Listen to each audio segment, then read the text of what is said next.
Welcome, everybody, to another edition of the Winner's Circle Sports Betting Podcast. We're live today on the Winner's Circle Sports Betting channel, sponsored by GamblersWorld.net. Right now, I am Ross Benjamin, by the way, and I'm joined by Mr. Jesse Schule, fellow member over at GamblersWorld.net.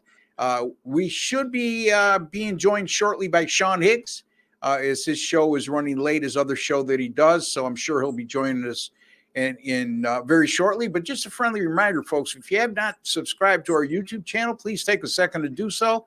At this time, it's absolutely free. You hit that subscribe button or the WC logo in the bottom right-hand corner of your screen if you're on your PC, and that will get you subscribed. And while you're at it, just go into the your YouTube settings and click on your alert notification bell for Wager Talk TV, and you'll be notified immediately. Wager Talk now, huh? Awesome. I didn't know. Excuse me.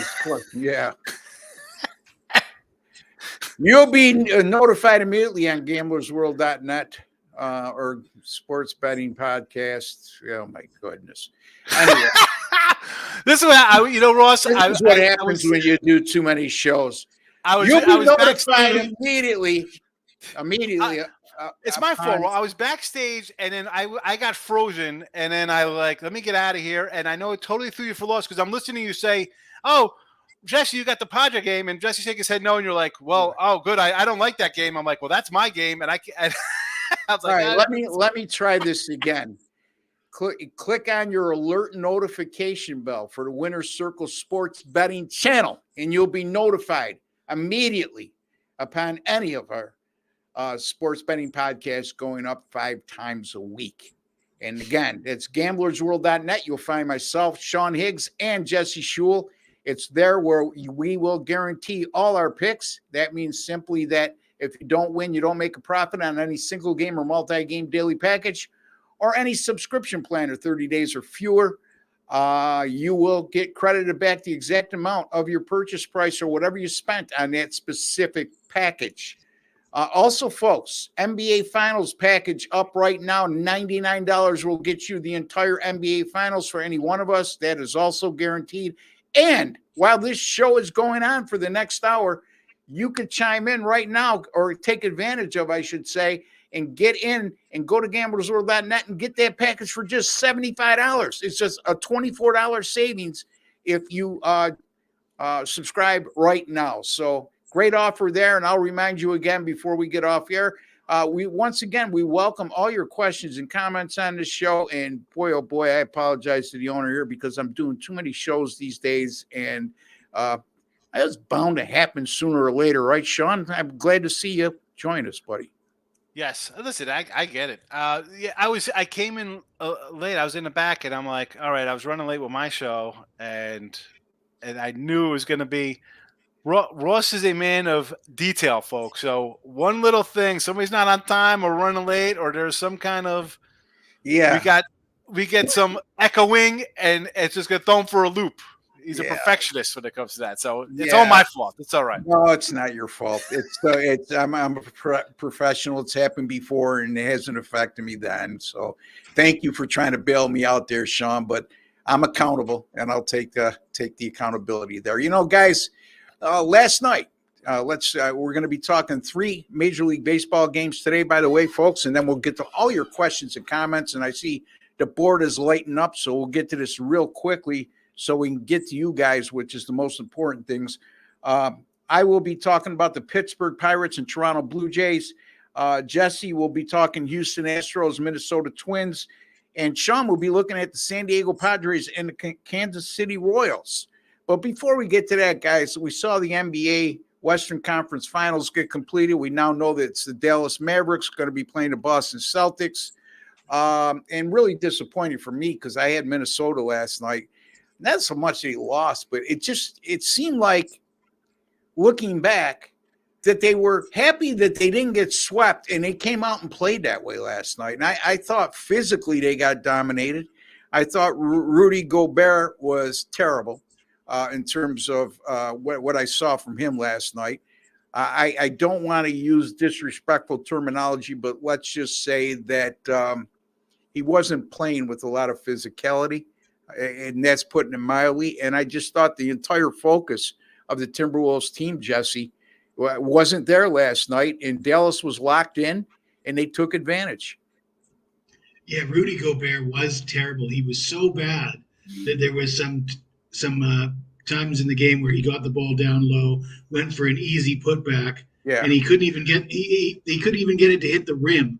And I felt like giving him these ones. You know how he's been suspended a few times with these ones? Like, who paid him off? Like, he was so bad, he looked like he was trying to miss. That's how bad he was. He was very tentative.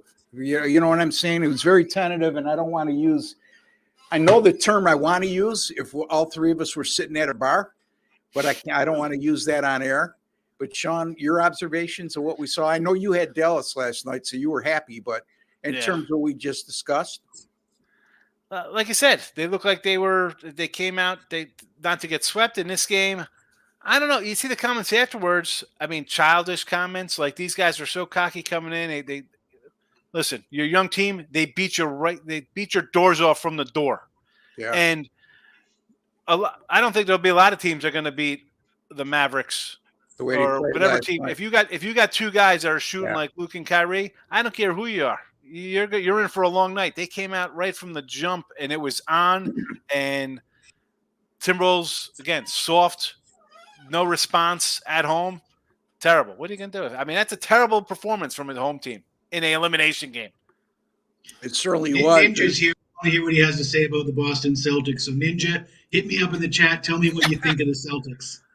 Yeah, that's good. All of a sudden, it looks like a very interesting series, Sean. And I know you like Dallas an awful lot. I liked them as a long shot to get to the finals, but I didn't go out on a limb and say they could win it all the way. You were more confident in that regard. And boy, oh boy, right now it's not out of the realm of possibility whatsoever. I think they're like plus 185 for the series. And again, I'm not going to take them plus 185 for the series. I'll have them points and money line in games 1 and 2. They're going to get 2-1 in those games. And if you think they're going to win, they got to take one there. And also, listen, and I was saying this before to other people, I'm like, the Celtics were the odds-on favorite in November, October to win this thing, or September, the season starts, whenever it was. They were the favorites to win. They are here. Granted, you didn't have to face Giannis and the Bucks or a healthy Sixer team with Embiid.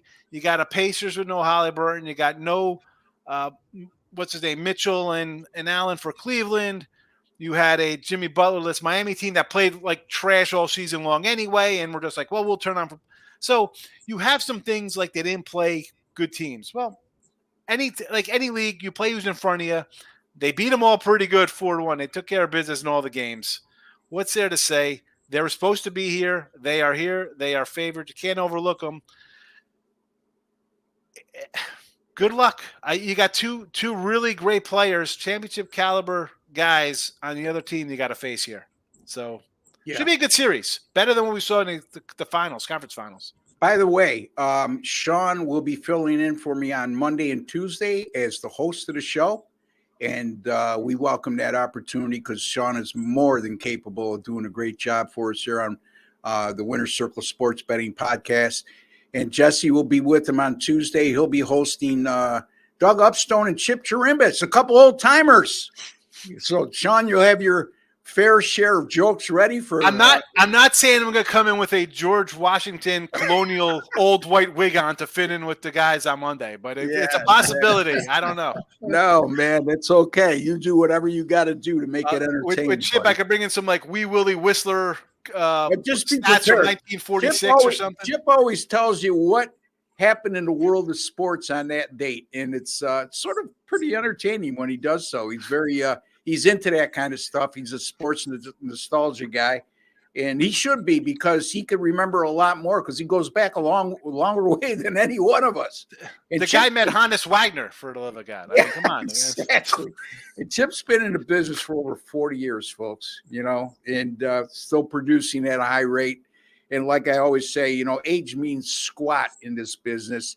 If anything, as you get older, you get more effective. As long as your brain is intact, nobody's asking you how come you run a 40 in 6 days now as opposed to 4.4, which you did in your 20s. It's that kind of industry. But Jesse, any final thoughts on Sean's take on the upcoming finals between Dallas and Boston? Maybe an early take and your early impressions of whatever you've seen, whether it be a futures number or the first game spread in total. Well, I'm a little disappointed that Ninja couldn't come in with the Celtics are overrated comment, but I'll pick that up for him. I've been saying it for a while. I legit just don't think the Celtics are as good as they've been billed to be. I think they deserve to be favored. I guess they had the best record in the regular season, but I just want to point out that they play in the Eastern Conference. We see it every year. The West is better quality teams out west. And if Luka plays the way he played last night against the Celtics, the Mavs are going to be in good shape. And I don't know that Jason Tatum and Jaylen Brown can match serves with Kyrie and Luka. If Kyrie and Luka are really playing at the top of their game, I don't think I've ever seen Jaylen Brown and Jason Tatum play to that. I think they're just a little bit below that. The discussion, Kyrie and peak Luka. The discussion, Jesse, last night between the announcers and the in-studio staff was the debate on a statement was made, and I'm not sure by who exactly. Maybe you guys remember, but Reggie Miller was very pro Luka and Kyrie is the best backcourt ever, scoring wise. Yeah. Are you buying into that, or do you have an opinion on that? I don't ever like to throw that label around. I think when people start throwing labels like that around, it's always recency bias. Yes. Let's wait. I don't even think we should entertain that thought. Can he win a championship first? Exactly. And how do you say that when a backcourt has Magic or Jordan, just right off the bat? Magic had Michael Cooper as his backcourt mate. Or Byron Scott. I like Byron Scott. Is he better than Kyrie or Luka? Yeah, come on. I don't think that balances out. Okay. So, there wasn't that balance between two superstars in the same backcourt. Magic. That's the thing. Yeah. Two superstars is one thing. Like, listen, Isaiah and Joe Dumars. Joe Dumars didn't start. Who was it? Mark Aguirre? I like Mark Aguirre. He was a pretty good player. All good players you're naming. All good players, but they're not on this level. Yeah, exactly. So, all right, let's get to our baseball, Sean. And while you're talking, you're going to be taking a look at the Padres and the Royals. And let me see what you got on this, because San Diego is a -140 money line favorite, or road money line favorite, and the total in this game is 8. And boy, oh boy, the Royals continue to play good baseball. Does a red flag go up for you here? Because Kansas City 21-8 at home, and here they are as an underdog against an underachieving San Diego team, albeit San Diego is a pretty good 17-10 on the road. It's at home where they've struggled. Yes. I think that's a great discussion about the backcourts when you start thinking about it. That's really something. Yeah. That could be a long show. So this one, listen, Kansas City 35-23. I'm happy. I got a Kansas City future win ticket, but they're an underdog for a reason, because it's Michael Wacha on the hill. That's why they're a little bit of a dog. He started out pretty good. And you're like, wow, Wacha, look at this. Well, he goes into Wacha territory. He's got a 4+ ERA, the higher whip. And San Diego, again, at home. Are you kidding me? This is what San Diego is, though. The last 3 years, they spend a lot of money. They bring all these guys in. It's Soto. It's Snell. It's whoever they were signing. Xander Bogaerts. You're still a 500 team. Like, what are you doing here, San Diego? But I like Cease and the Padres here first 5. I'm going to go even money. Cease has been great. Now, a couple guys got a little bit success versus him in limited action, and I kind of roll that into he had a bad year last year, and people are like, oh my goodness, he's not the best pitcher. He's going to have problems not facing lowly Detroit Tigers and Kansas City and light hitting Cleveland Guardian hitters here in the NL and NL West. Well, lo and behold, he's rolling out a 90.96 whip on the season, 0.87 on the road. So this is what I'm looking at here. 0.87 whip on the road, a sub-2 178 batting average against on the road in his starts.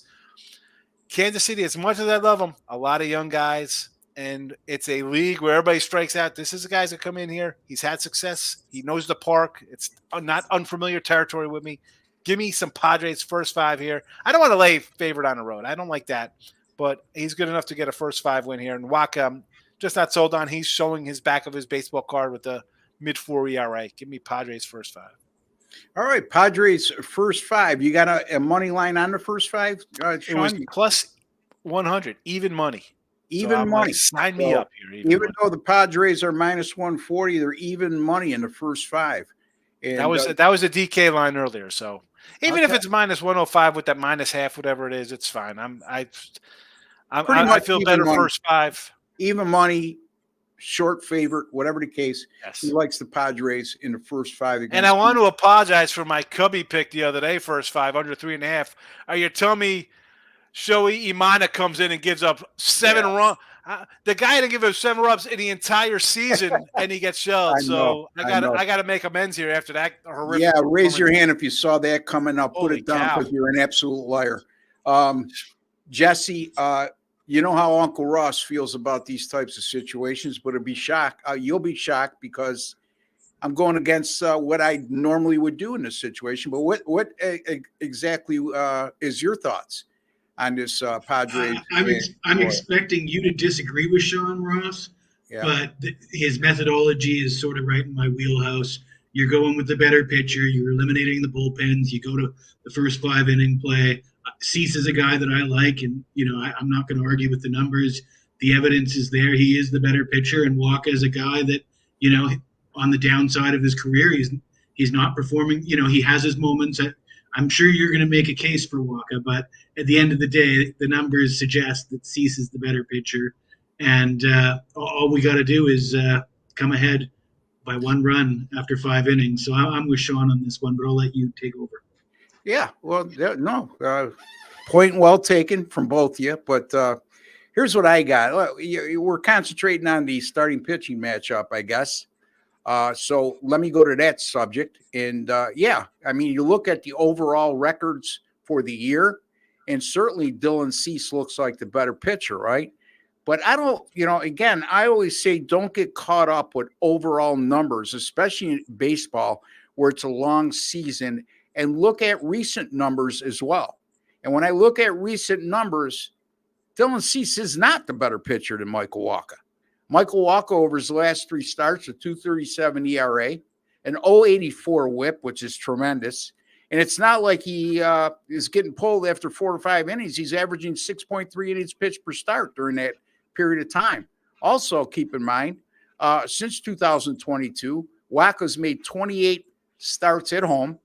His teams have gone 22-6 in those games, and that includes 11-2 if the money line was plus 125 to minus 125. So Waka's teams, if they're plus 125 to minus 125 at home since 2022, and with him as a starter, they're 11-2 in those situations. So that plus 125 to minus 125, why I use that parameter, folks, is because it's pretty much the book saying this is an even matchup, even starting pitching matchup. And for whatever reason, Waka has shined in these situations. Now, Dylan Cease, the overall numbers, like I said, he looks much the better pitcher. But over his last 3 starts, a 6.61 ERA, a 1.59 WHIP, and allowed 4 home runs in 16 1/3 innings pitched.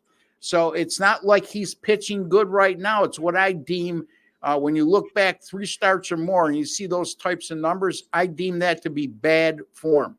Again, Kansas City, 21-8 at home, outscoring the opposition by 2.1 runs per game at home. And that includes a current 7-game home win streak in which they've outscored their opponents 51-22. And here's also a red flag. The Padres, they've scored 2 runs or less in 6 of their last 10, including getting shut out 3 times and only averaging 2.6 runs per game scored over their last 10. And now they're facing a pitcher, Michael Waka, who's currently in very good form. So, I'm not going to worry about the first 5. I like the Kansas City Royals here in the game. You can get plus 120 on this the last I looked. So, not going to totally disagree with you guys because you're looking at the first 5, but based on the fact you're looking at the first 5 because you want to cut the bullpens out, and focusing on the starting pitchers, that's where we disagree.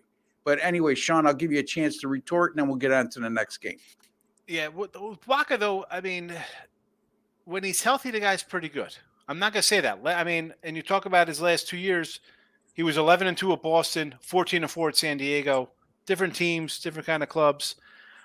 And yeah, I'm all for it because I looked at it and he was bad against, Cease's bad against the Yanks. The Braves on the road got him.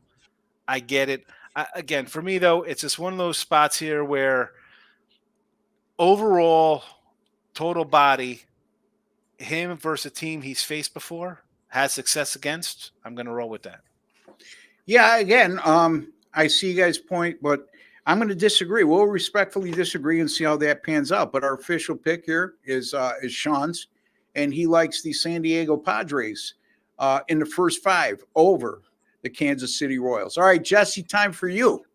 And you're going to be looking at the Twins and the Astros. And Uncle Ross is looking at this one and saying the Twins are, 31-25. The Astros are 25-32.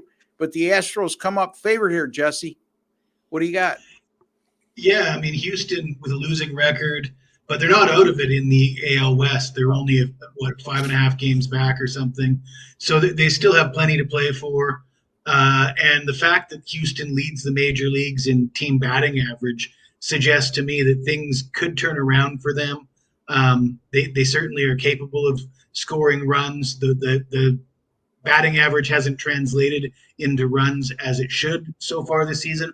But I think this is a good spot for them coming off a win in the season finale at Seattle. It's not season, series finale at Seattle. And the starting pitcher, you got to love the numbers for the starting pitcher today, Ronel Blanco. And I got a question for Sean. Do you think this guy, Ronel Blanco, is related to Benny Blanco from the Bronx? It could be a distant relative. I don't know if Ross is familiar with Benny Blanco from the Bronx, but he was a bad cat. And, this Ronel Blanco. And he did Carlito dirty. Yeah, he did Carlito. Well, he paid the price, too. He did. Yes, that's what happens when you're a turncoat. But anyways, 1-0 with a 1.88 ERA in 4 home starts. I think he's 5-0 with a 1.9 ERA overall.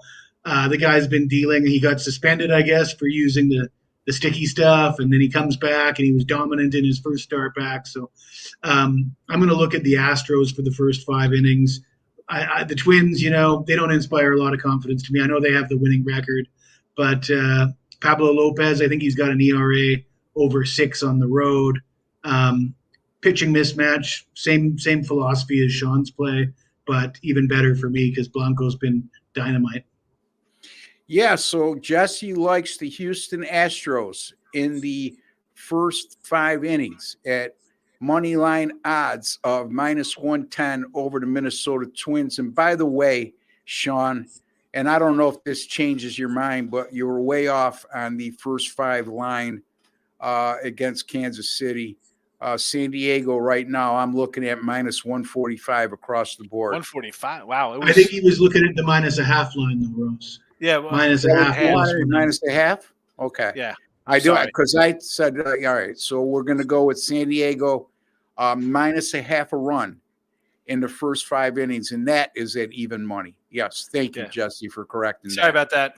No, because I look at that as they have to be up a run anyway to win the first 5. So but I don't, if we don't correct that, you're going to get some wise guy is going to say, how could you follow a guy like this? He doesn't even know what he's talking about. Yep. So we corrected. Yeah. I mean, my take on this matchup, Jesse, is similar to yours. I like this Blanco kid. Look, Houston has struggled offensively over the last 7 games, but all 7 of those on the road.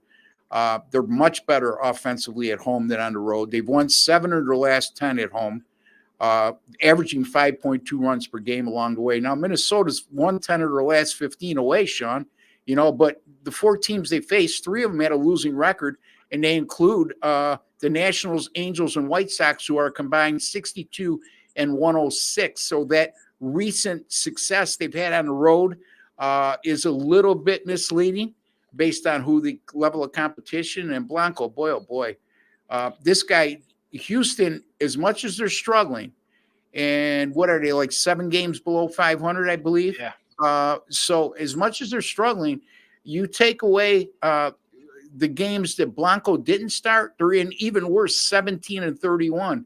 The games that Blanco has started for Houston, the Astros are 8-1, and his 1.99 ERA has a lot to do with that. The Houston bullpen is pitching very well over the last 7 games at 2.04 ERA and a 1.19 WHIP. And Pablo Lopez, we talked about him a lot last year, Jesse. We thought he was an up-and-comer. And he's still very well may be, but he's definitely hit the wall a little bit as a young pitcher, like a lot do in the major leagues. And over his last 3 starts, 9.60 ERA, 1.69 WHIP, and allowed 5 home runs in 16 innings. And considering the fact that Houston is averaging 1.4 home runs per game or 42 home runs in 29 home games, I'm going to take I like the Houston Astros here in this spot, minus 115, Sean. I'm going against the guys here because as great as Blanco's been, he threw a no-hitter. He almost had another no-hitter after that. And then they find out he has sticky or paper or whatever the heck he has on him. I don't know, man. That's maybe he's a little playing around with the stuff. He's been great. I'm a Pablo Lopez guy. I loved him in Miami.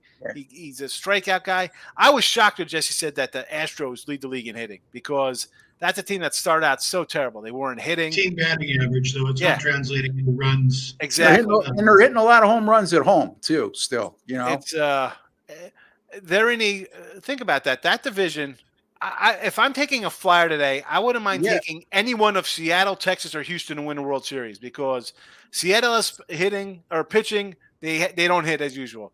Texas has 7 starters on the disabled list, 7 starting pitchers disabled list. They're not doing well, and Houston is a team that hasn't played well, and yet they lead the league in batting average. And they have a guy who's throwing no hitters and going 7 innings, giving no runs, and they're 7 games under 500. They're not even playing well, and that team has been to 6 straight ALCSs. It's insane. It's crazy. Yeah, I mean, again, I said it on an earlier broadcast, which that's why I was thoroughly confused at the beginning of the show. But the bottom line is that Houston, to me, is a team that to keep an eye on over the next few weeks. Because I think you're going to get very good betting value on them based on their current record, their early struggles. Yeah. And, in this particular instance, Houston, the worst of the 2 records by far here in this matchup, like a 6.5 game difference, if I'm not mistaken. But the bottom line is I think Houston's a much better team than the record indicates. And I don't think Minnesota is as good a team as even their 6 games over 500 indicates, Jesse. I agree. I want to talk about the sticky stuff because I really don't like it when you take one player and make him a scapegoat like they did in the steroid era with Mark McGwire and Sammy Sosa and Barry Bonds, but yet the entire era was juiced up. I mean, everybody was doing it, including pitchers at that time. And I just think if everybody's doing it, I don't like making one guy a scapegoat. Wait a minute. You named 3 players that were prolific home run hitters, and everybody's doing it in that era. Well, who are they supposed to single out? Chuck Knobloch? Come on. I mean, you make an example of the guys who are at the top that are hitting record numbers. You could say David Ortiz. That guy's in the Hall of Fame. The other guys aren't. It's not one of the smarter things you've ever said to me, Jess. So again, I know I'm picking on you a lot lately, but that's a poor example. Your overall statement about making an example of one guy is one thing, okay? But to use that as an example of McGwire, Bonds, and Sammy Sosa, and everybody else in baseball is doing it at that time. Nobody else in baseball was on a record pace to hit home runs. I mean, again, that sacred home run margin or era where Babe Ruth hit 63 and Henry Aaron. Those guys were pure, okay? These guys come in and they're hitting astronomical home runs at that rate, and they should be singled out. They should be left out of the Hall of Fame. Barry Bonds' head seems like it grew like 6 feet Listen, Uh, Bonds said he did it because when he saw these other guys hitting home runs, he's like, "This is no way." And you saw the difference. Bonds goes on that; he's on another level. That's how Right. great he was. The guy was a Hall of Famer before he did that. Do you He was a remember when he three-time came into the MVP. league, Sean? Skinny, real thin, and all of a sudden he grew into this monster in his head. Well, that's because you got guys like Brady Anderson hitting 50 homers and Sean Green. Come on. Yeah. Dude, how is David Ortiz in there? The guy was listed ahead of A-Rod in the Balco thing, but he's okay because he had a personality and people liked him. He can go in. Jeff Okay, Bagwell, go ahead. There's even some basketball players in the Balco. I love when I ask files. Jesse a question and he doesn't answer it, and he goes into his own mindset of what he wants to address.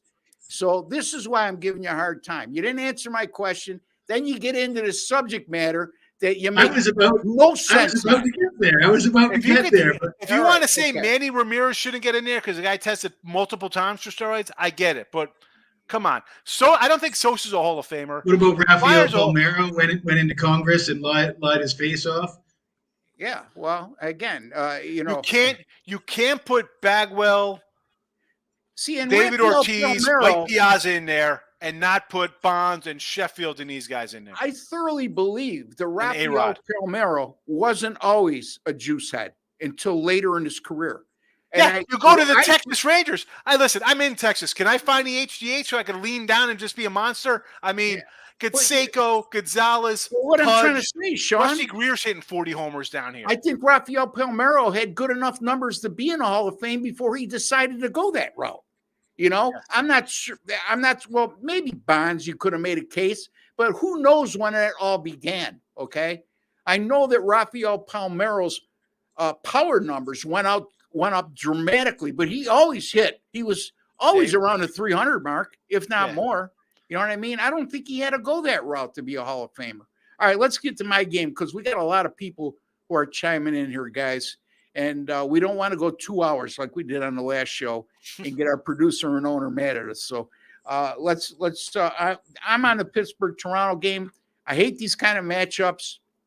So when I assigned myself this game, I thought it would be a very even matchup.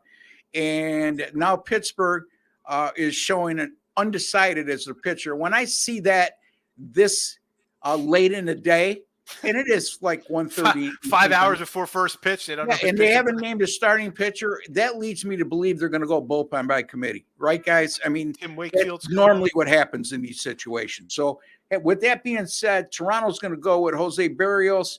Berrios has been really good at home this year. A 1.69 ERA, 0.94 WHIP, averaging just a shade under 7 innings pitched per start. So he's more or less eliminating the bullpen when he pitches at home.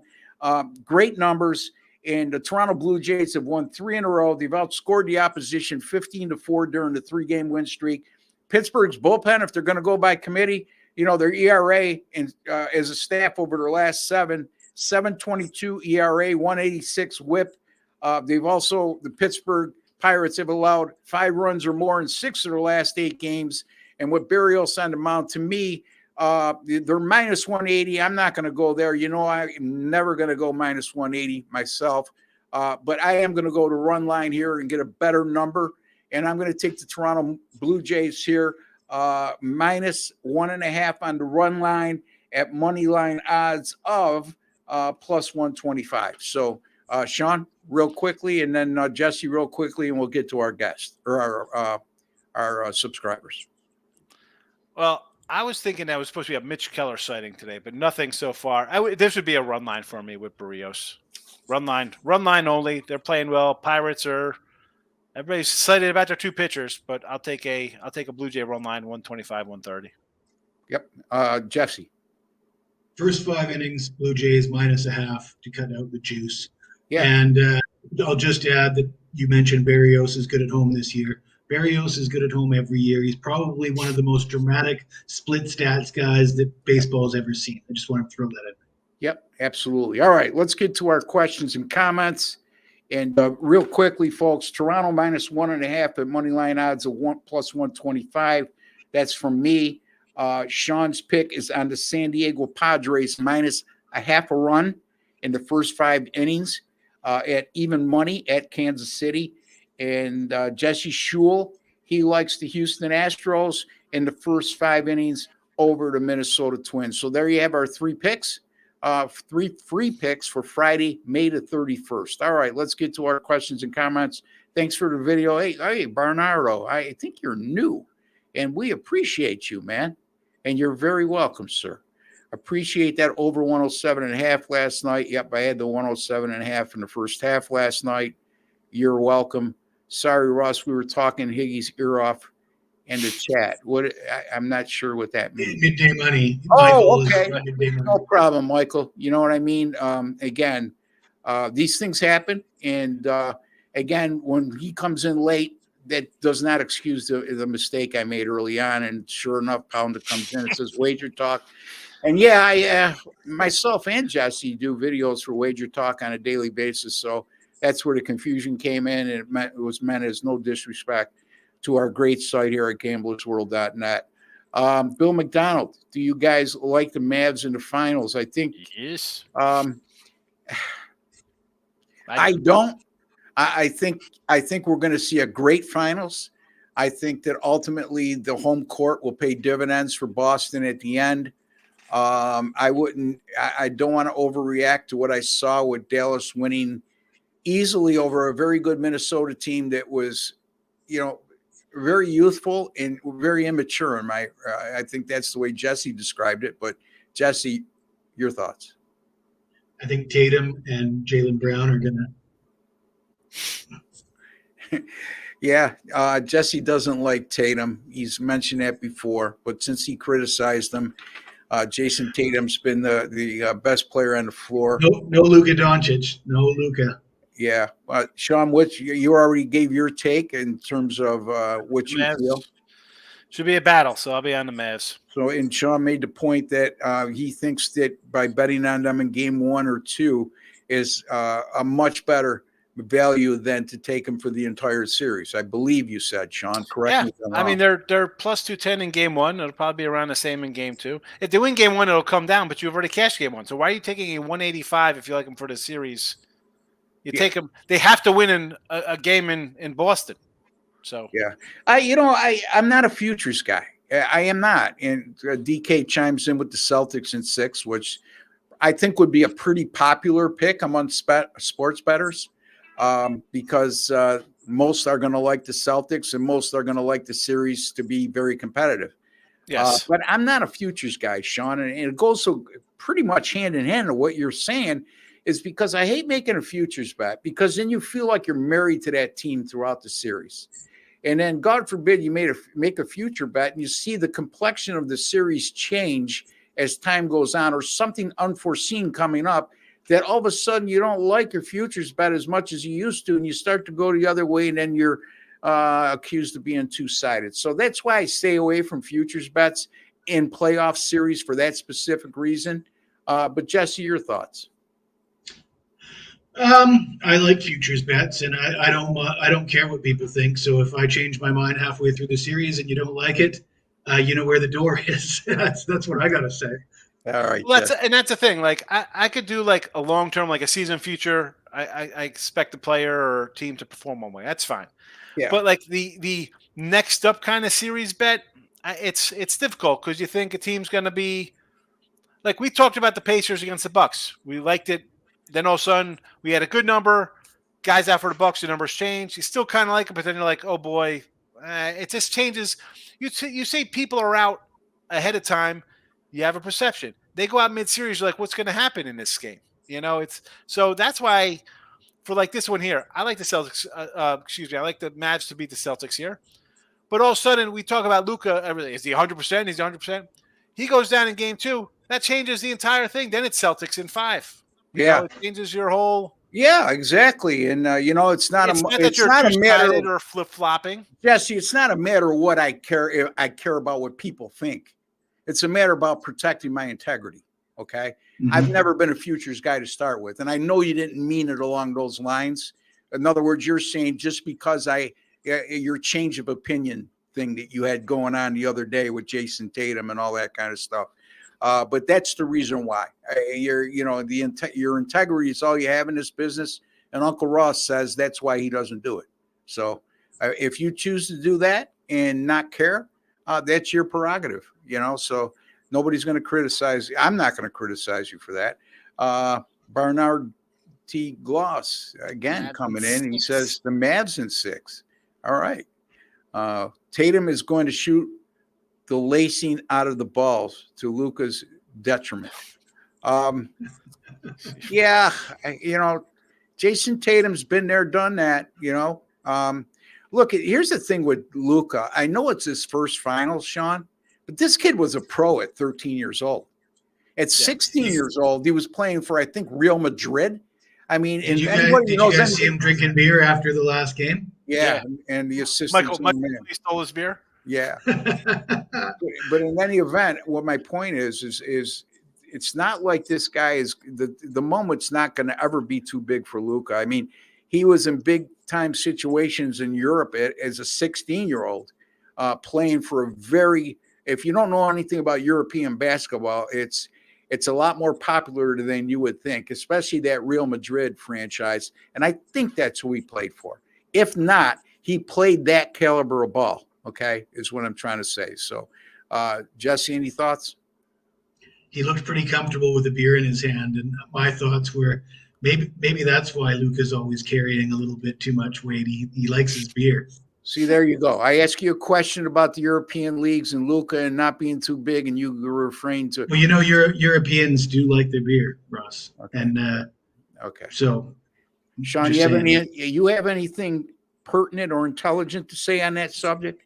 Because Mr. Schule is reverting. Is it beer or is it lager? I think he's thinking we're sitting at the bar and not talking to an audience here. Listen, Luka's.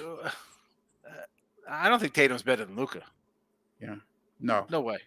Yeah, I mean, when he's healthy,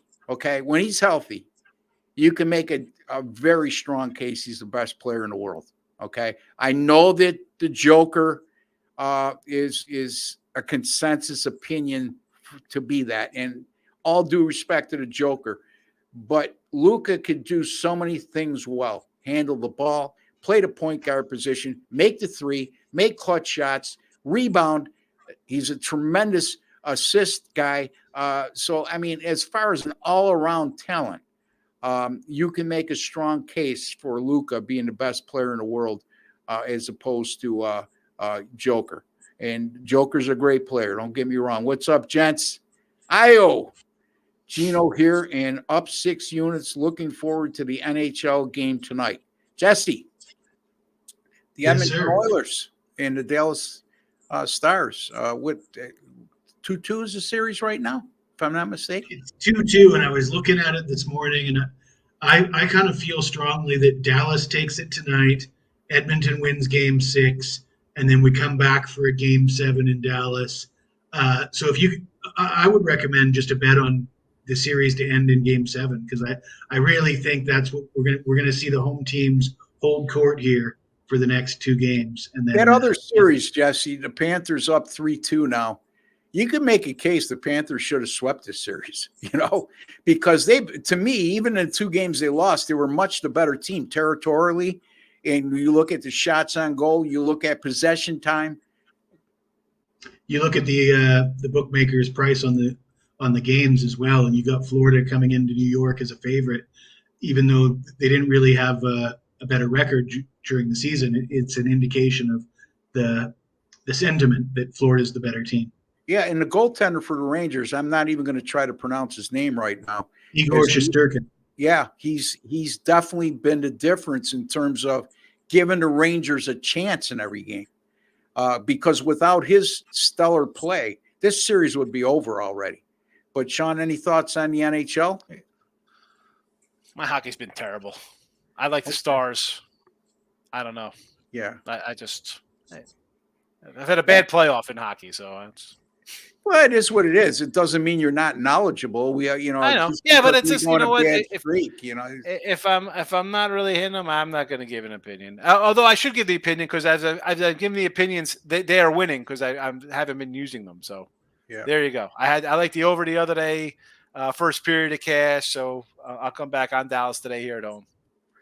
Io says he likes the Dallas Stars tonight and the over. Jesse has said that he likes the Dallas Stars as well.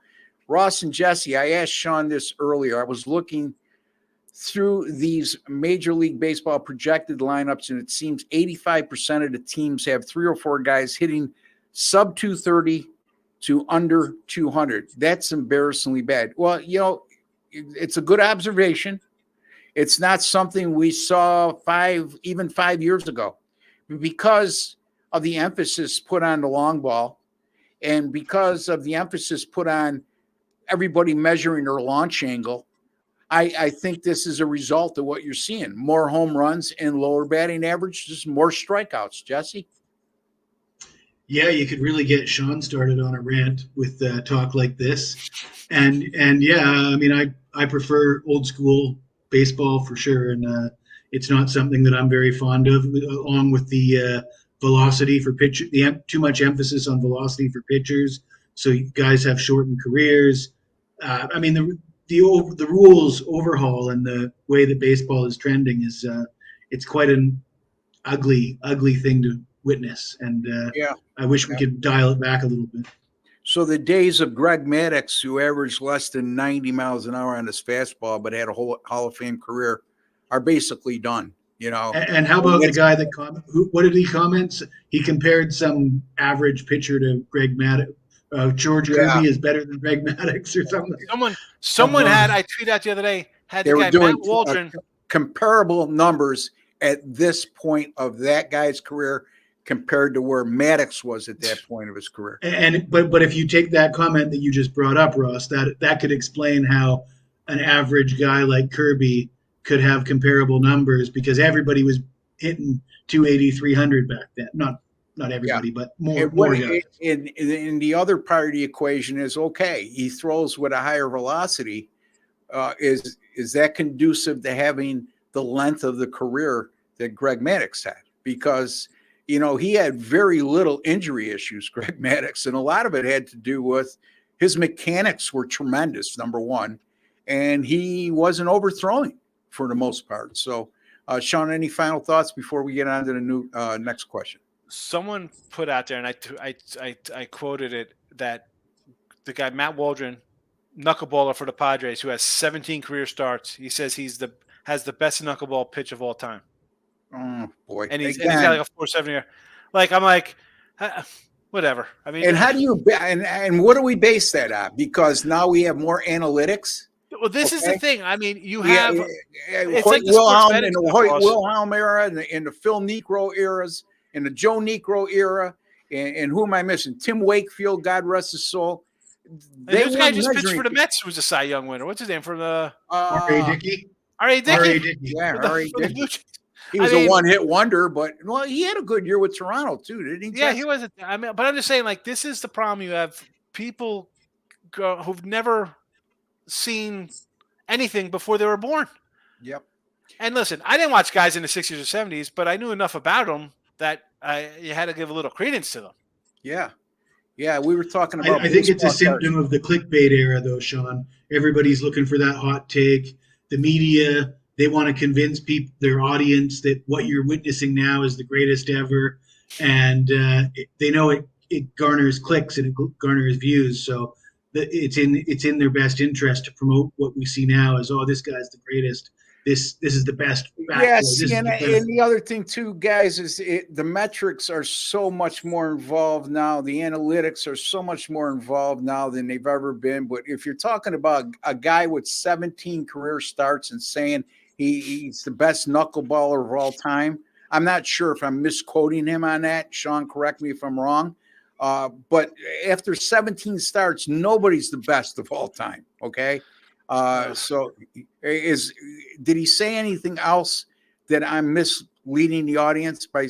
I'll look up Mike. Okay, because I don't want to mislead anybody, or do I want to misquote him? Luka came out hurt. Luka came out and hurt everyone. Well, Luka's been doing this the entire postseason. Jesse's mentioned it on more than one occasion. What Luka is going to show up, we've discussed it on more than one occasion. He looks like he's lame one game, and he comes back and looks like he got 17 shots of cortisone in every part of his body the next game. So, yeah, if you were against Dallas, he certainly has straight straight took the crowd out of it. He certainly did with 20 first half points. Great job, NBA Ross, those totals. Much appreciated, and you're very welcome, sir. So Ninja, I see somewhere here, if I can get to Ninja's him. talking. He wants a bet on No politics, just a betting angle. Taking Trump. Listen, I just was on a show with Teddy Covers and Steve Merrill, who I got a lot of respect for both of those guys. But I'm sitting there waiting while they're going through this presidential debate. And then when they got to me, I says, well, thank you for having me on 60 Minutes. I can care less. I can. Those guys are heavily involved in it. When I said, Jet, you would appreciate this, Sean. I said all sports bettors should pretty much vote for Kennedy as a third-party candidate because he's a conspiracy theorist. And everybody who loses games in sports, and they didn't take time to make that statement because they were way too serious about it. That's okay. I like them guys a lot, and I'm glad I'm on their show. But again, I really don't want to talk about politics right now. Thanks, Alfred. Yeah. Thanks for the video, fellas. Also love you guys. I have paid for picks and added the free runs, and it's been cashing. You guys are the best. So are you, my friend. We appreciate your kind words. Here's Ninja. Listen, it says, does Matt Waldron have the best knuckler of all time? The Padres stars making a case for it. Well, what makes you it so know where special? that's coming from, Sean? Is they had a video that went viral, and just a couple days ago, showing his knuckler and the movement it had on it.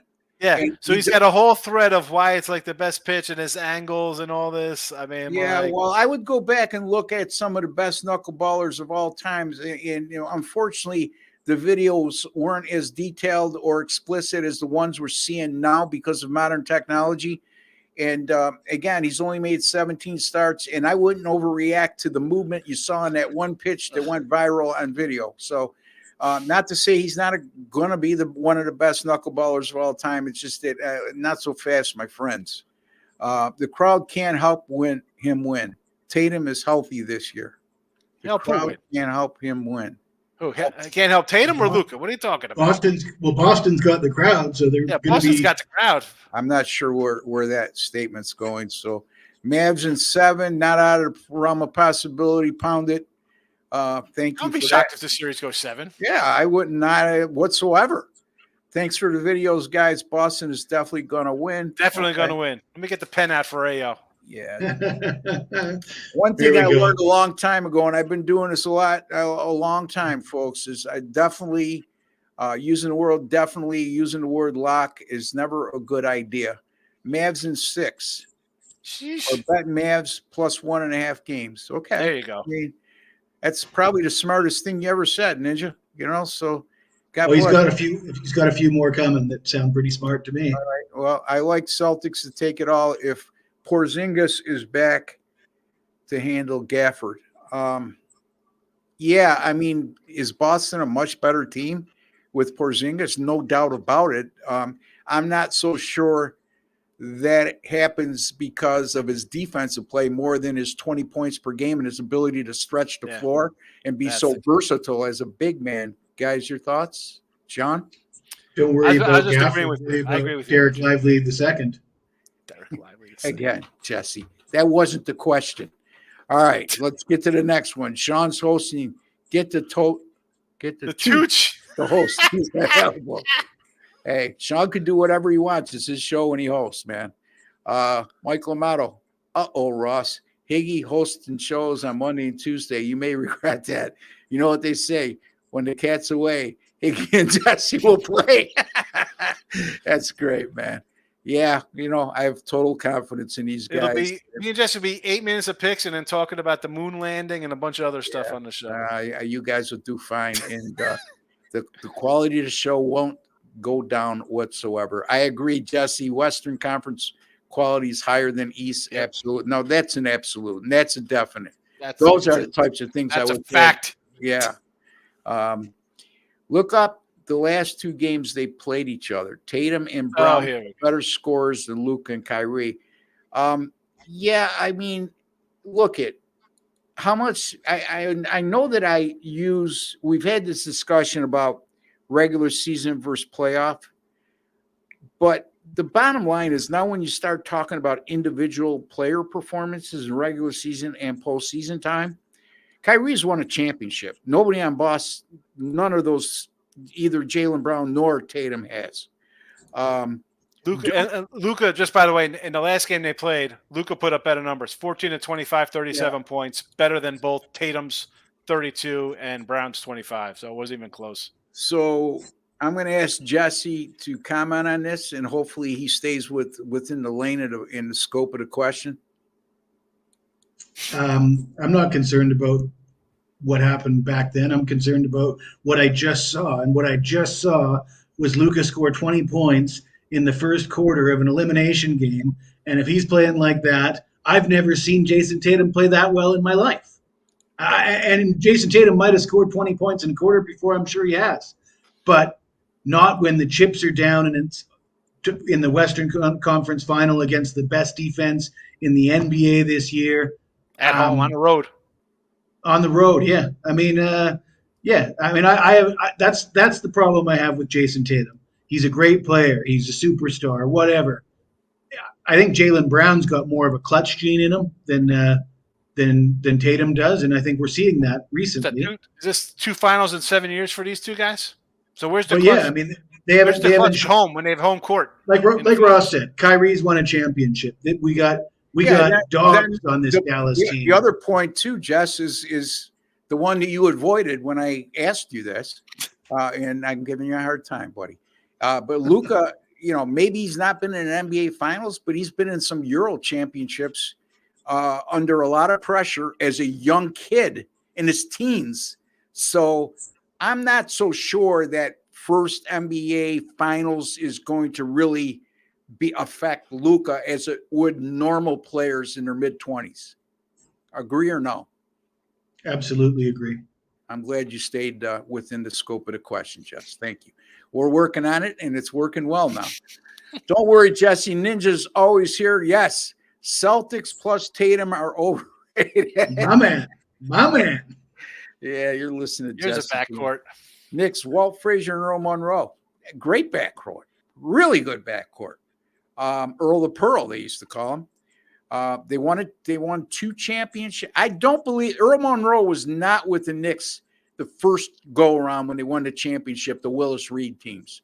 But when they won the second championship, yes, that was their backcourt. As I recall, it was Walt Frazier and Dave DeBusschere or Bill Bradley as a backcourt back then when they won the first championship. So, and again, no disrespect to either one of those players. Great players. But we were talking 2 guys last night that went 35 plus, didn't they? And Kyrie and Luka in a pressurized spot. I don't know, guys. I mean, again, we have to err on the side of caution, not to show disrespect. Come on, really? You're putting Porzingis, Holiday, and White in here with Luka and Kyrie.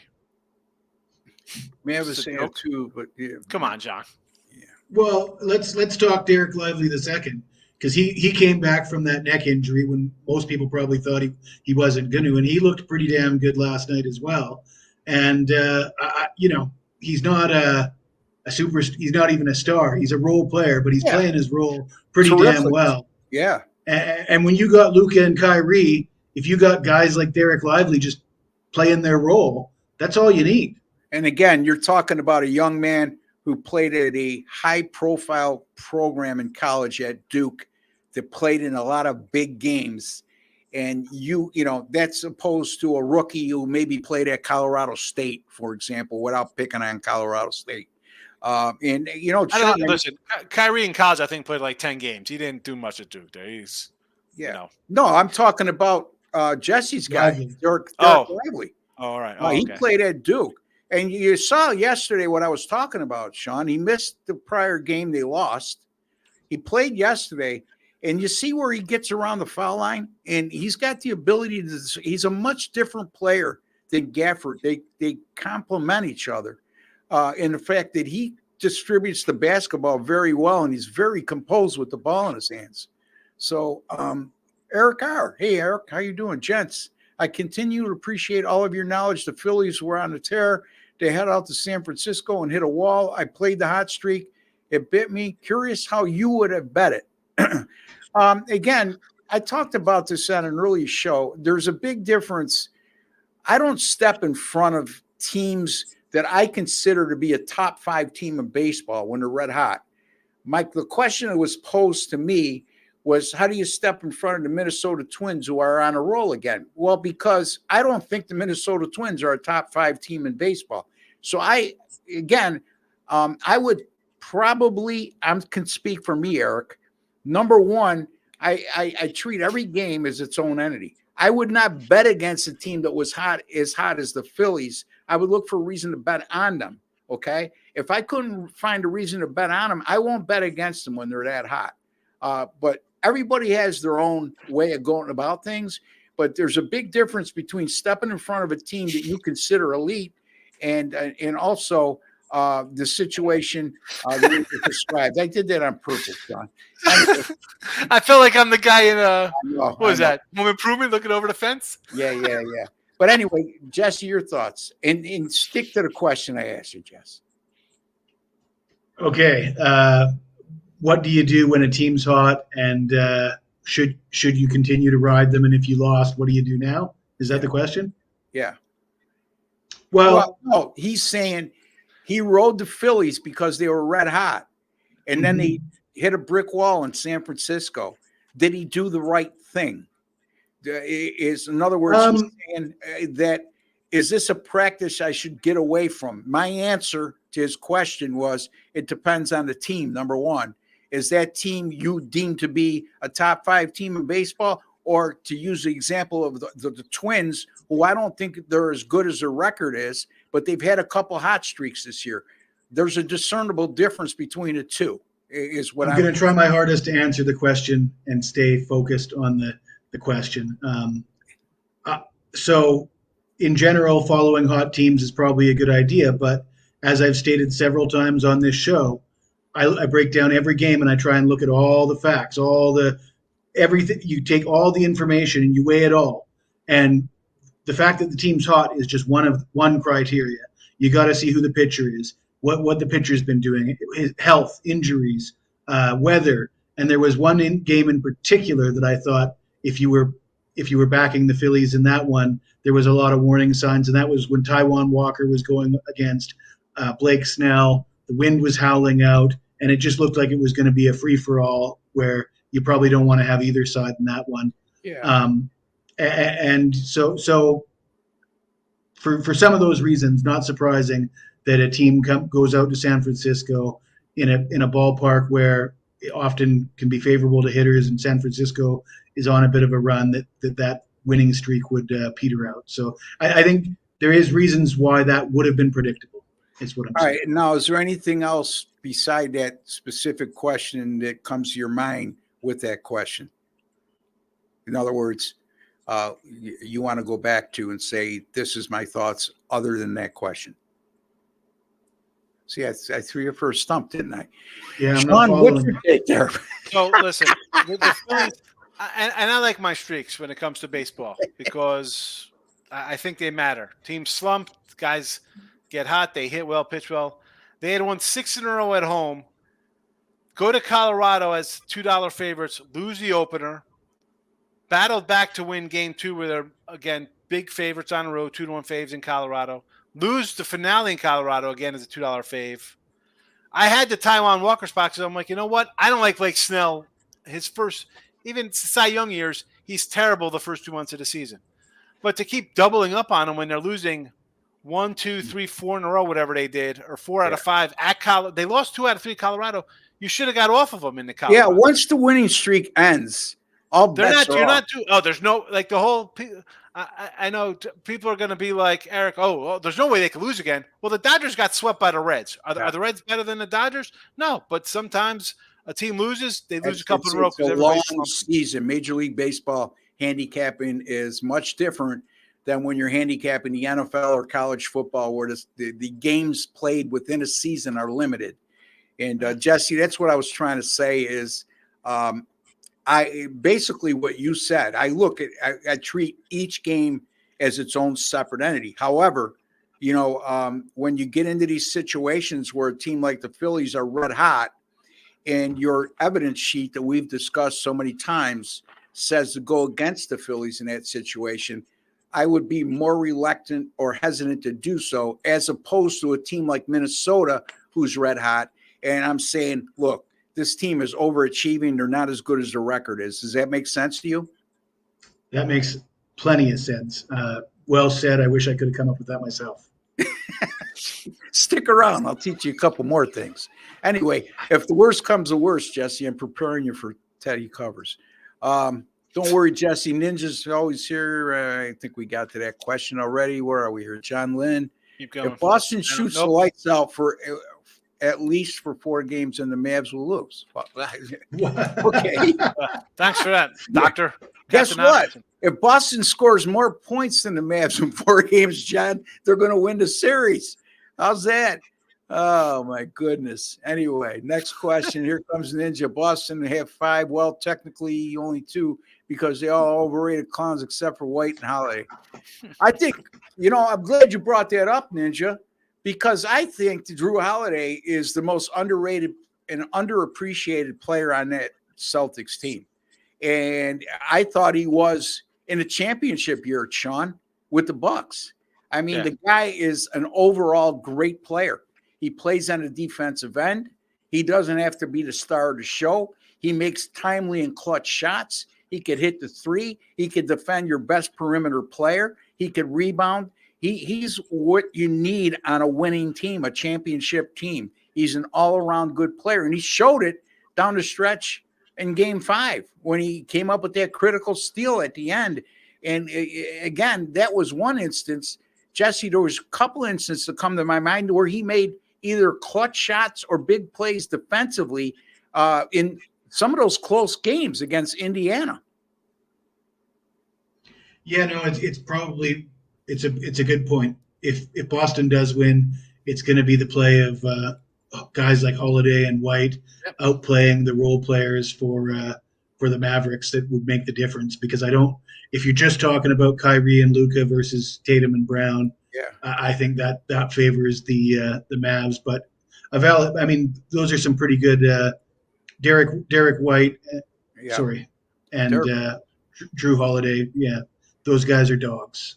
No doubt about it. And I think, again, I have a little bit of a soft spot for Drew Holiday. I just like his game. I like what he did during the Bucks championship run. I think he's vastly underrated and vastly underappreciated. Now, is he the type of player that can carry a team throughout the course of a game like Jaylen Brown or Tatum can when they're hot? No. But, Dallas has a couple of pretty good role players too. Lively is one of them that you just mentioned. Gafford is another one. The left-hander who keeps hitting these 3-point shots from the corner. Help me out, guys. I can't remember his name, but they got some pretty good role. You don't get to this point in the NBA playoffs without very good role players and guys that know their role and are very good in their role. Sean, you want to add anything to that before the next question? No, I agree. Listen, it's really going to come down to if White's going to have a huge game and put up 20, that'll be a difference maker in how Celtics pull out a 4-point win or something like that. So that's what makes it. The superstars will be superstars. It'll be, so-and-so had a bad game and that's why they lost. But someone else has to make a play. That's how good teams win. Gents, my only hesitation on betting player points, rebounds, home runs, hits, whatever, if they get hurt during the game, you're sunk. Rare, but happens. Do you consider that before? You can never predict an injury. Now, by the same token, I think Jesse brought it up with Luka Doncic is I think he went under one of his rebounds, points, and assist numbers and won. And the reason, or I can't remember if you won or lost, but the point you made was good, okay? We're elevating his number here. And from what we saw the last game, you weren't sure if he was 100% healthy. That's one thing. But to go into a game and have a guy who's 100% healthy right now, like Kyrie is, and say, yeah, but what if he gets hurt? I can't imagine guys like you who play props, Jesse, think that way. No, I mean, you can say that about anybody at any given time. Yep. That said, though, I would, heading into a game, But heading into a 7-game series, I think I said it about the Phoenix Suns when they had Kevin Durant and Devin Booker, Bradley Beal. Yeah, I mean, all three of those guys are guys that struggle to stay healthy. So in a 7-game series, at the end of a long playoff and a long season, matched up against another team that doesn't have those issues, you got to factor that into your handicapping. That you're banking on guys that have proven that they can't stay healthy, and they need to stay healthy for you to cash your bet. So for a series, I will factor it in. For a game, no. Yeah, and the other part of that equation is guys who have health issues that normally will be kept out when they have a minor issue during the season will play in the playoffs. So that's the other part of the equation. That's where I think Jesse was going with that Luka Doncic pick a couple of weeks ago is, hey, if this was a regular season, he might not even be playing. Now he's playing, and you got his rebounds, points, and assists at a number where I think is indicative of him being totally healthy.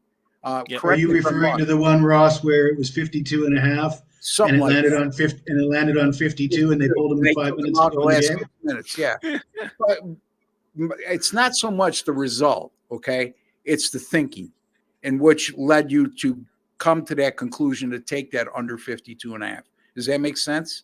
You know what I mean? Yeah. So that's where I was going with that. Sean, you want to add anything to that? No, it's a good spot there. Like we don't look at, is he banged up? He looks bad. You take an under kind of prop is one thing. Because it's playoff time. It's defense time. It's pressure time. You're going to maybe force something or not take a shot and affect those things. So, but again, don't think I can't bet it because he might get hurt. No. Yeah. Well, an old wise man once told me, don't ever bet on anything that breathes. He played stocks instead. I never listened because stocks are boring. Well, here's the thing. In that old wise man to me is not a very good old wise man. All right. Because he's going against our industry. There's some degree of truth to what he's saying. Okay. But at the end of the day, folks, that's like you telling us Jesse likes a Premier League soccer game tonight. Well, I don't bet on soccer. If Jesse's 19-4 in his last 23 soccer picks, a winner is a winner. You don't have to watch it. You don't even have to understand what's going on. Again, comparing it to the stocks, if you got invested in a stock, do you sit up all night watching to see how the twists and turns of your personal stock? No, you wake up in the morning, you look, you check, and then you move on with your life. So, yeah, that part I'm glad you brought up because too many people, again, we're very good at certain sports that you might not enjoy watching, but we're very good at. But you're sports betting every day. Are you sports betting to win? Are you serious about winning? Or are you sports betting because it entertains you? I don't know. Ask yourself that question. Jesse, you want to take it from there? Yeah, people do lose money betting on stocks as well. I will say that. I know it's considered to be safer, and it probably is, but it's not. It's certainly not foolproof. I can say that for sure. Yeah, and Sean, we've seen a lot of conspiracies go on in the stock market, haven't we? I will agree with. I just buy whatever the politicians on subcommittees buy, and you're a multimillionaire 10 times over. So. That's all you got. Man, I would quit gambling if I could just buy the same stocks as Nancy Pelosi. There's a lot of, you know what? There's a lot of. It's on Twitter. You can just follow everybody. I know, but you get them like stock tracker. Too late though. So she'll buy like. No, it's not too late. You're not getting a 995% return. You'll get like a 500% return. You know what, Sean? There's a lot of credence to what you just said. And I don't like conspiracies and fixed theories, but when it comes to stocks, it's a whole different animal. We've seen several instances of where situations like that have occurred over the years. As a matter of fact, there's been a couple movies that have dedicated their plot. The fact that politicians come in making $100,000 or whatever they make, and after 5 years are worth 20, 30 million, it tells you all you need to know about their insider trading. They sit on they're on, besides the fact that they're honor members of boards, they are privy to all the information before you. And even if you get it when their trades are disclosed, which they're disclosed before it comes out in the news that so-and-so is getting some whatever. So, yeah. Prop bet was Tatum choke and cry after game 6. Yes, -125. I think Jesse would be on board with that with you. We already got to that question. I can always count on Ninja. Oh, listen to DK here. Look at this next one from DK here. Well, let's get to Eric first. I picked Harper over 1.5 total bases last week, and he got ejected in the first inning. I'm done with that because he's a loose cannon, and it can happen again. Anybody? I don't think he's a loose cannon. I just think that was just he got ejected. That's not. Yeah. And we got into the topic yesterday about the Angel Hernandez getting fired. So we already covered that many times over. Okay, this is the one you're referring to, Sean. Yeah. The last 2 times that the Celtics and Mavs played, Tatum 39, Brown 34, Luka 33, Kyrie 24, Tatum 33, Brown. Okay, all right. So how? DK, you're going to be the guy who's shocked today when the Dodgers -350 lose. Like, how does that happen? Like, what is a random game in January where I don't know, is it a back-to-back? Did the Mavs just come back from a road trip and have a home game? It's a bad spot for them. Yeah. Or same with the Celtics. You don't take a random game at a different time of year and put that in there. Kyrie had 24 points. I don't know if was he a bad shooting day? Did he go 9 of 40 from the 9 to 25? That's man. If you're gonna follow stuff like that, you are gonna be a loser 7 out of 10 times. Jesse? No, yes or no? Yes. You can't just finally know that on one game. 100%, Sean. 100% correct. Secondly, Jesse, you like to play props. That's a whole different thing, okay? So follow what I'm saying here. I always say if you want to get too involved with players and you equate that to your decision to make a point spread or totals bet, then you're setting yourself up for disappointment. Because, folks, if we know about the player statistics, we know about the injuries, we know about all the miscellaneous things that go on with individual players. Do you think we know more than the odds maker knows when he sets a line or adjusts a line? No, it's all baked into the line. Now, what Jesse does with props is another story, okay? That's one thing. But when you start talking to me about players and point spreads, Sean, you lose my interest and you lose my faith real quick. Your thoughts? Only time I'm worried about a player on a point spread is if a starting quarterback goes out. Yeah. That's it. You see the drop off. I mean, there's not even that many good quarterbacks. So other than that, I don't care. A guy sits out, I'm not losing sleep over that. Oh, it's no Luka. Someone else is going to step up because this is my time to shine because there's 12 guys on the team. So don't worry about that. It's a lot higher percentage to worry about an injury happening in game when a player goes in 100% on the football side of things than it is in basketball, correct? Yes. I want to say, though, that first of all, didn't Luka lead the league in scoring this year? And haven't we all agreed that absolutely and definitely the Western Conference is higher quality? So his quality of opponent would have been significantly better than the opponents that Brown and Tatum would have faced, and he still led the NBA in scoring. And second of all, this same Celtics team that DK is so high on, did they or did they not trail a very below average – sorry, I shouldn't say below average, but an undermanned inferior Indiana team for 80% of the time on the court in that series, despite winning the series in a sweep. And if you're going to throw that out there with, you just mentioned him leading the league in scoring, where they know that it's either him or Kyrie, and honestly, they probably sat out every other game, the two guys during the regular season. So even though we know this guy's going to come in here and score, he still scored that much as opposed, come on, DK. I don't. You want to be a fan of a team? That's fine. You got to take the blinders off there sometimes.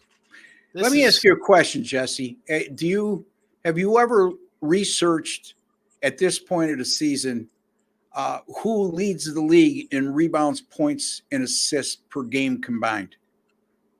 I got to believe that Luka's got to be right there, if not at the top. To your point. Yeah, I mean, Joker is going to be pretty high up there because he gets an absolute ton. But yeah. I can't think of the last time I've done it, but I mean, if I'm going to do a bet on points, rebounds, assists, I'm going to do a thorough research on what the average is throughout the regular season, and then factor in the minutes played. One of the things is that the playoffs completely change as far as minutes played, so you got to weigh that. But as I said, I think the key thing that I said there was, if we can agree that the Western Conference is better and higher quality opposition, it's not apples and apples. It's apples and oranges. So if you score 35 points a game in the Eastern Conference or 35 points a game in the Western Conference, if those conferences aren't the same and 70% of your games are in conference, that's something that you need to think about. So the Western Conference is a stronger conference, number one. That's a given, okay? If you try to make a case otherwise, you're going to lose us real quick, okay? And you need to have your head examined. From top to bottom, in terms of balance of power, the West was far exceeded East. That does not mean that Boston can't win the series because of that, okay? Because Boston's an elite team. But to Jesse's point, too, when you're talking about Luka doing what he did against the quality opposition he was playing, I would also look at, okay, let's look at the East and let's look at the West. How many good defensive teams exist in the West, especially the better teams, as opposed to the East? For example, and not to pick on Indiana, I think they're one of the most entertaining teams to watch in basketball. But, the Indiana Pacers are not an elite defensive team. So anything I saw Tatum or Jaylen Brown and that cast of characters do against Indiana doesn't mean squat compared to playing a team like Dallas, who arguably may have been the best defensive team, not only in the playoffs, but combination of the last quarter of the season on. Jesse? Yeah, well, Boston won 14 more games than Dallas. But if you think that Boston is 14 games better than Dallas, what I've been talking about between the East and Western conferences, you got to factor that in. What would Dallas win if they played in the East? What would Boston win if they played in the West? Maybe Boston still is the better team, but they're not 14 games better for that reason. And you got to try and figure out where that lands. How much does that move the needle? The quality of opposition. So as you can see, Jesse, I pick on him for watching soccer games deep into the night in Thailand while we're doing it on air. And Sean has spent the last 15 minutes watching the Cubs game. So Sean, I'm actually on. What's your thoughts on what we were talking about? Let me see. Well, that's what I pulled up. Brown, Tatum, and Luka PRAs the last 10 in the playoffs. Yeah. And Luka's numbers are, averaging 49 and a halves. And he's averaging 48. Tatum's numbers are 44 and a half, and he's averaging 43. And Jaylen Brown's numbers are 34 and a half, and that's what he's pretty much averaging, 34. So, Luka is by far the guy who they think is going to do more than anybody on the court. Tatum does have a history to choke, but the good thing is Jaylen Brown is there to pick up the slack. Brown even outplayed Tatum versus the Pacers. That's why he was the MVP in the Eastern Conference Finals. I had mentioned this before, that the good thing about that tandem is it seems like when one guy is on and the others it's that Tatum's jealous of Brown for winning. Tatum's upset because Tatum is a guy who, again, PRA, he's the big guy on that team. I don't get the impression from the body language between those two guys in the course of games that they're a big fan of each other. Now, I don't know anything. You bring that, Russ, you say that, and someone brought up, Jesse talk about clickbait, and it was the video of him getting the MVP, and the other cat was everybody's cheering, and he just had a whatever face on. I'm not pretending I'm inside the Boston Celtics locker room, nor do I have inside information. It's just the eye test that I see. I see Luka and Kyrie praising each other, hugging each other on the court, the whole 9 yards. I don't see that kind of dynamic with those two.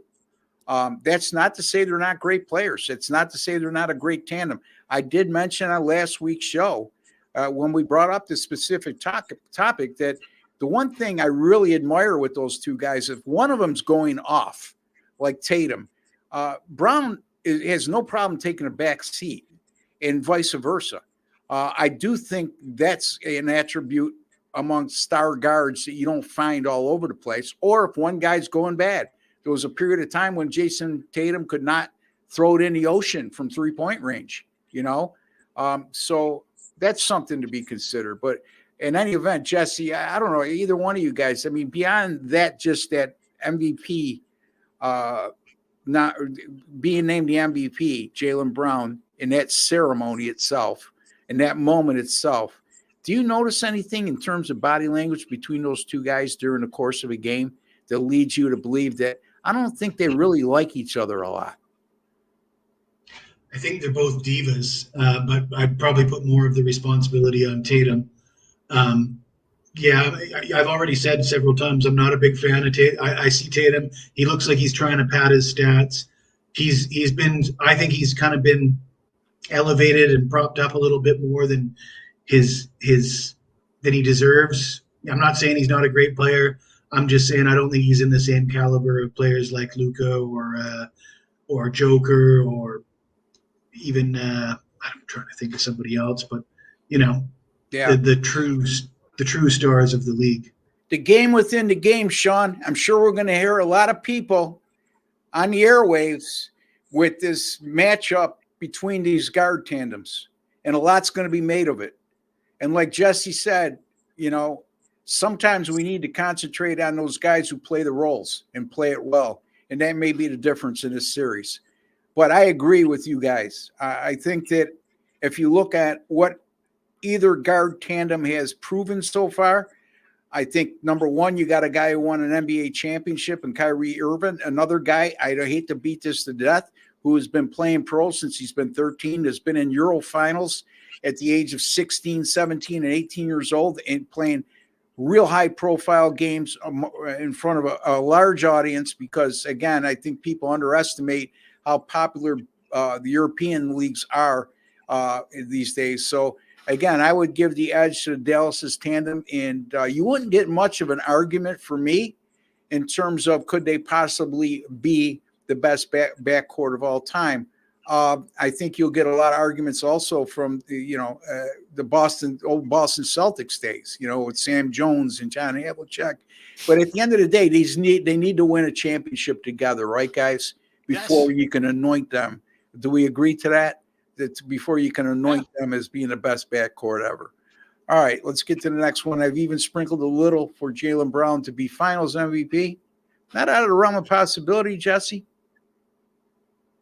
No, I think his take on Brown is we should congratulate him because he came on here halfway through the Indiana series and said that he'd already, before the series started, he had Jaylen Brown for the Eastern Conference Finals. Yep. So let's give John Lim from the Philippines some credit for that sharp bet. I don't know how much he cashed out, but it proved to be a winner.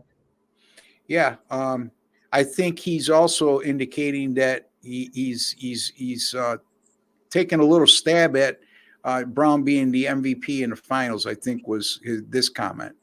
And Sean, real quickly, do you have any thoughts in that regard? And we need to start winding it down a little bit because we're approaching the hour-and-a-half mark. If you like the Celtics or the Mavs, it's Brown or Tatum, you think, or Kyrie or Luka. Unless you really want to dig deep and think a role player is going to come in and surprise. But yeah. You get a little plus money on these guys, it's worth a shot. I mean. Yeah, I mean, I can't imagine one of the four not winning. Not winning, correct. You know what I mean? Because for either one of those teams to win the championship, it's not going to be because a role player averaged 27 a game. That's why they play the game. We'll soon find out. Yep. Smarter things have never been said. All right. You're right. They're not going to win the finals. They're going to decimate. Oh, my goodness. DK. All right. We'll see you in a week, DK. Actually, the funny thing is that a week from now, we'll have one game under our belts. We'll have a game one under our belts. It'll be like, how pathetic is that game? These guys haven't played in 10 days. It was so rusty. Terrible. Yeah, gents, I love the accountability among you all. You own your losses and call each other out. You all deserve to celebrate your wins a little more. I know certainly I am. Thanks for a great picks. I can't speak for Jesse and Sean, okay? But I will let them talk on this. Let me just say this first. Number one, we're nothing without our own transparency. Number two, I know Sean agrees with this. Jesse probably agrees with this. We're paid to win. We're pros. That's what we're supposed to do. Number three, we never want to mislead the public. If we're on a bad streak, you're going to hear about it from us. You heard Jesse talk about it last week. You heard all three of us talk about it. You heard Sean tell you he's struggling in the NHL. You heard me say I got off to a terrible January and February this year. So we're very transparent in that regard, as opposed to the precedent that's been set before us back in the 70s and 80s, where everybody you talk to in this industry claimed that they were 75-4 in their last 79. So, Sean? Yeah, I mean, we listen. We have this talk on air and off air. Pat myself win. I'm not gonna, I should win. Every game should freaking win. So I'm going to be more annoyed on my losses than I am at wins. It shouldn't be, oh, you won. Yeah, of course I won. That's what the hell I do. I would have been 300 pounds if I didn't win and had food to eat. So the other part of the equation too is he said that you guys call each other out. This is a lesson that could be learned from a lot of comments that we get on our videos, is when we do that, we do it to give each other a hard time jokingly. We all respect each other, but it's done in a respectful manner. Okay. Sometimes the discussions could get heated, but it's never personal. So again, folks, lesson to be learned. It's okay to disagree. Okay. It doesn't mean that we're going to just give in to your disagreement, but it's okay to disagree if you're respectful about it. Jesse? What can I say? We're accountable. We hold each other accountable. And it's easy for me to want to approach it that way because you maintain your credibility. I plan on doing this for a long time to come, and if I get a reputation for not being honest, I won't be lasting that long in the business. So I would think you guys would agree that the days of the phone salesman these days that they have dirtied this industry. And the days of people not being accountable and transparent, shame on you in this day and age if you fall for that. Okay, that's all I could tell you. When somebody calls you on the phone, if you happen to pick it up, and I don't know why you would these days, I know I don't pick up phone calls if I don't recognize the number. That's what voicemail is for. If it's something that I feel like it's an important phone call, I'll call the person back. But if you fall for those kind of tactics these days, you deserve what you get. The Celtics are going to shoot the eyebrows off the Mavs. Yeah, DK, we've heard that sentiment already. Listen, DK, and, you want your absolute mortal human luck when it comes to series. You buy our flash sale special at gamblersworld.net, not now. That's and right. That flash sale right now, folks. We're getting down to the end of the show. $75 will get you the rest of the NBA Finals. If you wait till the show's over, it's going to cost you $99. Take advantage of that offer right now. I know I'm enjoying a great NBA playoffs once again, 38-22 this NBA postseason, despite the fact I lost last night. These three guys here have a good reputation in the NBA. 21-13, 62% NBA. There you go. And Jesse, he's kills it in every sport. So in the NBA is no differently. So there you go. Take advantage of that offer. Hello, Orlando. Hey, Sonia. Orlando's in the house. I loved the Tiki Birds at Magic Kingdom. Celtics have weapons. This just in, Alex Soto's Dallas. It's really 2 versus 5. Luka and Irving will get there. Boston just has to make sure the other Mavs don't contribute, and they will be fine. There might be some degree of truth to that, but again, I just touched upon, I don't think Dallas got to the point, this point, okay? And Jesse, right up what you were talking about before, a team like Dallas doesn't get to this point, meaning the NBA Finals, coming out of the West, unless you do have supporting cast, correct? Yes, and good news for the Mavs. They got Maxi Kleba back, which was a surprise because I didn't hear anything about that. Then I saw him in the game 5 there. That's going to make a difference for Dallas too. He's a pretty solid role player himself. So very good perimeter shooter. When I think he's a little rusty right now, but I think as time goes on, he'll be more of a factor. Sean, anything to add to that? Nah. Let's roll through the chat. Let's keep going if we're gonna get more. What kind of weapon? Okay, ninja enough. Ross getting heated. That's not heated, buddy. These guys know me. There's a difference between being mad and me getting emotional. And I am very passionate about what I do. And if you don't get it by now, part of my shtick, my friends. Chuck he used for sure. I got his auto and WA. Okay. Yeah. He used steroids so much you couldn't throw to first base anymore. 2 never beats 5, won't score 100 points. Yeah, 2 won't score 100 points, sure. Okay. I don't know. I mean, you might get a game where they might combine for 70 like they did last night. Yeah, okay. A World Series. You think Ken Griffey Jr. was juicing? He never got caught. I don't think he was. I think he was legitimate. Why? Because I don't think his body type He got hurt from running into walls. He didn't get hurt from like, hi, I'm going out with a hammy and stuff like nonsense. He got hurt from real injuries. Not your Juan Gonzalez sitting out with pulled muscles. We lost Jesse. Ross needs a rant segment on every show. People will pay for that. Sean does a pretty good job with that too. Yeah, you know what, folks? If we weren't passionate about what we do, would you really watch us? You know? Would you really watch us? You've heard Sean go on a rant before too. I got no problem with that. He's passionate about his opinions. He's passionate about what he does for a living. That's what you want. I mean, do you want guys to sit there and talk in the same monotone the whole hour and a half that we're on? No, you don't want that. Jesse's back. As long as Boston keeps the other Mavs in check, they'll be champs. Well, the same could be said on the other side. What betting apps is in Texas? Sean, could you answer that? Yeah, you could do a Bet Online, Bet365. I mean, you could bet where you are in Texas. You hop over to Louisiana for FanDuel and DK and those things.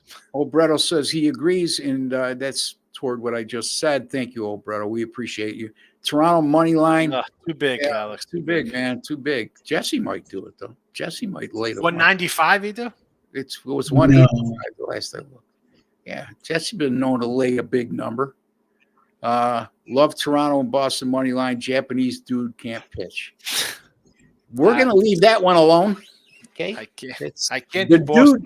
The dude can't pitch. We don't want to label somebody. You see what he's doing here, though? He's a Tiger fan, so he's trying to throw the old revenge jinx out on Boston. Send him back to Minnesota. He's talking about Kent guy. Yeah. What thoughts on Cubs and Cardinals? The game's going on right now, isn't it, Sean, or about to start? Yeah, again, Cubbies have not played well. I don't want anything to do with the Cubs. All right, so we're going to wind it up here, folks. That's it for today's show.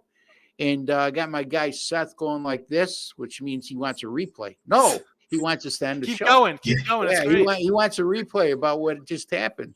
But anyway, all right, so we'll be back on Monday. Sean will be hosting on Monday. He'll be joined by Chip Chirimbus and Doug Upstone.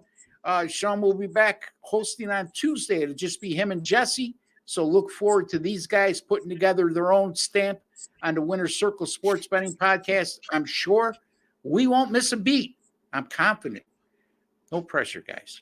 Anyway, and for Jesse Schule, Ross Benjamin, and Sean Higgs, hit that like button below and also subscribe to our YouTube channel. Until the next time, take care and God bless, folks.